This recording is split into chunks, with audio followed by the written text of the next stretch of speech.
China banned group tours to Korea, part of many visible economic retaliation against Seoul's decision to deploy the THAAD missile defense system.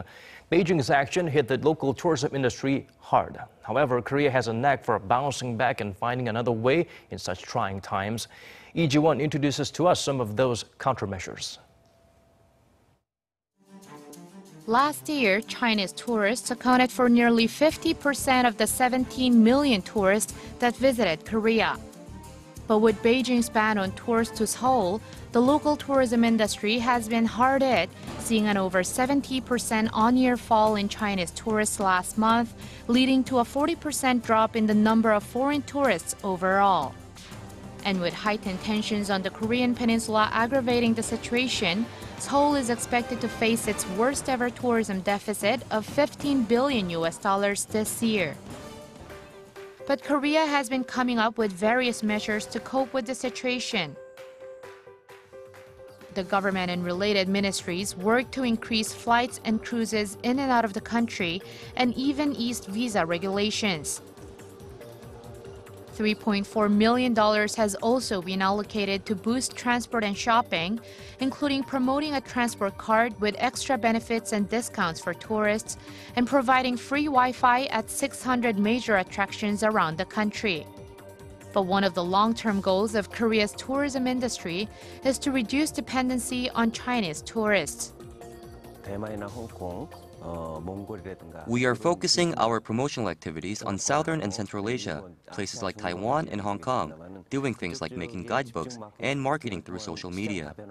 We have also opened offices in Kazakhstan and Mongolia, which led to a 20–30% increase in tourists to Korea. The organization also launched Halal Restaurant Week on Friday. With nearly 1 million Muslim tourists visiting the country in recent years, the event promotes Muslim-friendly restaurants around the country and gives out discounts to tourists. Seoul City has also been working to welcome tourists from Southeast Asia. The city has put up some 50 new information boards and maps with Thai, Vietnamese, and Malay added in tourist hotspots. The boards previously just had information in Korean, English, Chinese, and Japanese. One of the boards can be found at Bukchon Hanok Village, home to hundreds of Korea's traditional houses and one of Seoul's major tourist attractions. We found this information board really helpful because it tells us what this place is, the significance of this tour spot, and where to look. I also felt very welcome to see boards in our own language. Regional governments and organizations have also worked to promote local attractions. Gyeonggi-do Province and Gyeonggi Tourism Organization have been inviting bloggers from Southeast Asian countries this year to show around the province that surrounds Korea's capital. Bloggers from the Philippines, Taiwan, and Vietnam have participated in the program, and for the month of August, Thai bloggers were invited. During their 5-day trip, the participants visited tourist attractions and did hands-on activities like making their own coffee at one of Korea's top coffee manufacturing firms. Korean brand coffees are very popular in Thailand, and to be able to have a tour of how it's produced and even try it out myself, I think is a very special experience that I'd like to recommend to others. The participants also got to enjoy the view of Suwon City from 130 meters above the ground in a helium balloon.